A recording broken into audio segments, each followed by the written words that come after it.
You can hear me. I apologize. My mic didn't seem to be working. It seems to be working right now, so let's start over. Thanks for sticking with me. I'll bring myself back up here. Again, I apologize if my mic was not on properly, but let's get right to that breaking news story that I was telling you about that we are following out of Appleton. So I'll bring you to that story here once again. So this is a close-up look at the officers in full gear. We're not exactly sure what is going on, but we know it's part of an ongoing investigation. This afternoon, Appleton police put out an alert saying a large police presence in the 1200th block of East Northland Street. And these are just some of the photos that we recently got from our crews on scene. Here you can see the police presence that we're talking about. And here's one more photo from further from the apartment complex.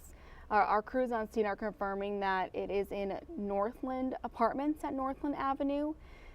And the MRAP just arrived, and that is the armored police truck. So we'll be remaining there. We're hoping to get an update from police here shortly and bring you the latest information on this developing breaking news story. Another story that we want to bring to your attention once again is we're following up on the Oshkosh home incidents that happened over the last 2 weeks in this kind of location. So we told you about this yesterday, and we're asking more questions when it comes to these trespassing incidents in Oshkosh. So let me just refresh your memory here about what we're talking about. We were made aware by the Oshkosh police that they are looking into 2 cases that happened less than 2 weeks apart near UW Oshkosh's campus. Both cases involved masked men entering women's bedrooms. Oshkosh police telling us today they have reason to believe in both incidents that there was no forced entry. The suspects were able to get into the homes through unlocked doors and windows. Now, the first incident occurring in the 800 block of Vine Avenue just before 7:30 a.m. on April 1st. A woman reported a man standing in the doorway of her bedroom. Again, the video you're looking at is just a general area of where these happen. It's not a specific address or a specific location. This is just the general neighborhood where these happen. So I want to make that clear at the video that you're looking at. But when this woman woke up and saw the man, she yelled at him and he ran off. Now, the suspect is described as being 6'2" with a skinny build. So the second incident occurred on Sunday around 4 in the morning in the 1200 block of Wisconsin Street. A woman says she woke up to find a man standing over her in bed. She screamed. He too ran away. The woman described this man as being 5'10" to 6 foot tall with a muscular build. Now, police tell us they don't know or they're not sure if the 2 incidents are related. But police say nothing was stolen from the 2 homes. The suspects did not show any weapons. It's still unclear what the suspects' intentions were, but they're telling us that they do not believe that they were forced entries into the home, that they got into the home through unlocked doors or windows. So we'll have much more on that tonight about these incidents and the questions we're following up on. In the meantime, a lot of police departments have put out this on their Facebook, on social media, this 9 p.m. routine, just a reminder. And of course, you can set this at any time that works for you, but the routine calls for locking all ground floor doors and windows, making sure valuables are not visible from outside your home, bringing mail and packages inside, removing valuables from vehicles, locking them and closing your garage. So much of this is common sense, but it's also a good idea to make a routine to ensure it all gets done before you head to bed. So make sure that you have that as top of mind tonight. Another story that we're following here locally out of Bellevue, police are asking for your help finding this missing woman.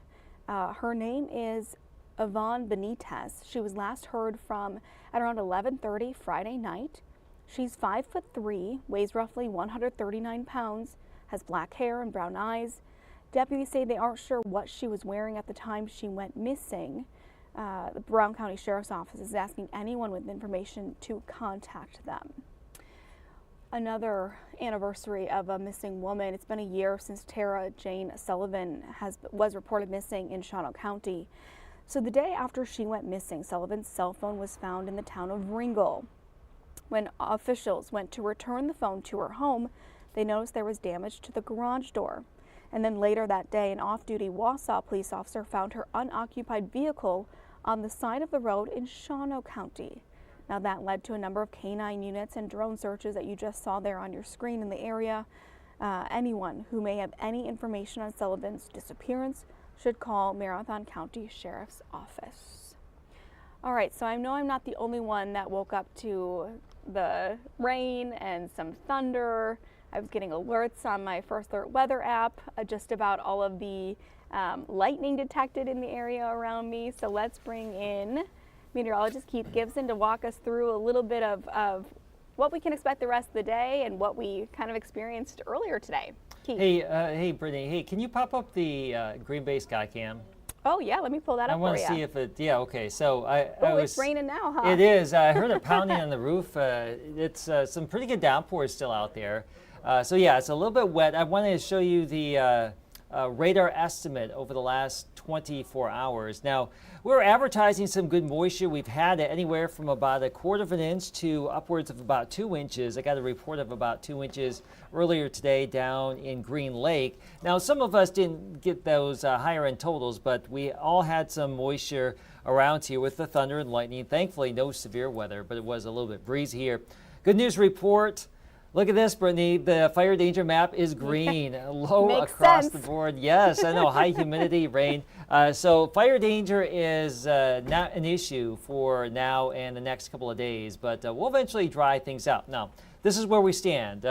The more concentrated rain has moved away, but we still have some downpours in the Green Bay area and some showers back to the north, and this will gradually be winding down during the evening hours here. But as that system pulls away tonight, we have another one that is back to the west. You can see some rain out in the Dakotas. There's more clouds out there. We could have a little bit of late night clearing tonight before the clouds fill back in.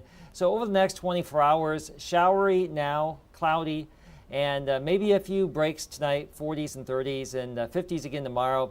A chance for some showers, but not too bad, but still a rain chance going into our Thursday.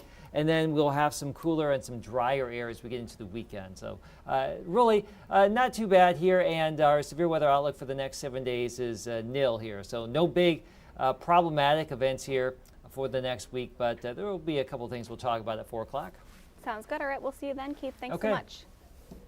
All right, some of the other stories that we are following this afternoon that you'll see on our afternoon, afternoon fastcasts, but on our newscast. There we go. That's the word I'm looking for.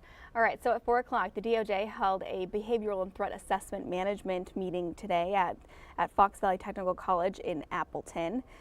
This is kind of on the anniversary of the Columbine shooting, so we'll have a little bit more about that coming up, the tools and the training involved in keeping our kids safe. At 4:30, Charles Franklin joins Chris Roth to talk about the new Marquette Law School poll and what that all entails, and what that kind of shows how people are thinking here in Wisconsin when it comes to the upcoming elections and how they feel about President Joe Biden and former President Donald Trump, as well, as they are the leading candidates for the election later this fall. At 5 o'clock, the new Green Bay ER and hospital facility in Bellevue is officially open. The ribbon cutting was this morning, and guests got to tour the new facility and learn about the services provided there. It's a micro hospital facility, and it's the first of its kind in Wisconsin. So we'll talk a little bit about the uniqueness of this and the purpose of it tonight on Action 2 News at 5. And then at 6, Green Bay police are warning of an immigration scam where nearly a dozen people have fallen victim to it, collectively costing tens of thousands of dollars. So we'll walk you through the scam and warning signs to be aware of. So that's coming up later tonight. And then there is also an Old Glory Honor Flight. They launched their 66th mission today, taking veterans to Washington, D.C. Tonight we'll tell you exactly when they plan to arrive at the Appleton Airport so that you can go and meet and greet them. As they return home, there's usually a really big celebration, parade, and thanking everyone for their service. A really cool, unique experience. So we'll tell you when you should head to the airport if you want to greet them. Just a reminder, again, we are following breaking news out of the Appleton area. I'll bring up those photos for you just once again, just to remind you. We'll get more information for you. Hopefully shortly. I think police are planning a presser here in a few minutes. So let me just bring you back out to the scene from some photos that our photographer was able to send us, who responded to the scene. So this is over on the 1200th block of East Northland Street. A large police presence there. It's part of an ongoing investigation. So these are just some of the photos that our photographer sent us over there. This one's kind of from a distance, and it's at an apartment complex there. But if we zoom in a little bit, you'll see that police presence there, a few cop cars there. And then also if we zoom in on another photo that we have, you can see police in gear there. We're also told that the armored police vehicle just showed up there moments ago. So we will bring you the latest as we learn it on Action 2 News at 4, 4:35, 6, and 10. But for now, we'll get you back to Local News Live. Oops, I hit that button too soon. We'll get you back to Local News Live, and we'll keep you alerted, and any update that we get, we'll bring to you as fast as we can. So until then, we'll return you back to Local News Live, and we'll see you back here tomorrow. Have a good one.